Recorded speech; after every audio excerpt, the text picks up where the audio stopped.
За 2 месеца во Кочани изведени 280 прегледи за ехокардиографија која во Кочанската општа болница како пракса беше воведена во јануари.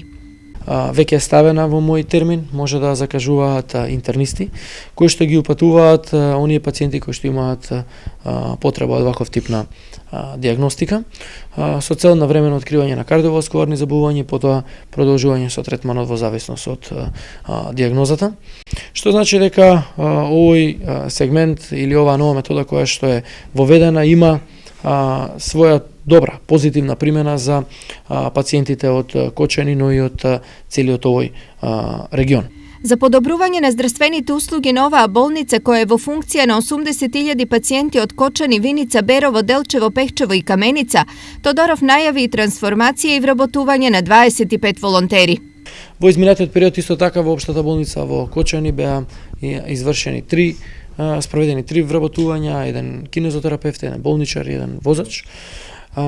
Така да и со апаратите кои што се набавуваат и од собствени средства, со набавеното возило од пред една година, нов ЕКГ апарат и реновирана интензивна нега во болницата, гледаме дека болницата добива се повеќе пациенти. Со последните инвестиции во општата болница во Кочани е набавена нова медицинска опрема во вредност од 3 милиони денари, а деновиве на интерна едукација на кардиохирургија во Скопје ќе биде испратен и еден лекар-интернист. Во иднина ги зголемуваме нашите капацитети од смисла на подобра опременост, подобри услови за работа, се со цел пациентите да имаат поголемо задоволство.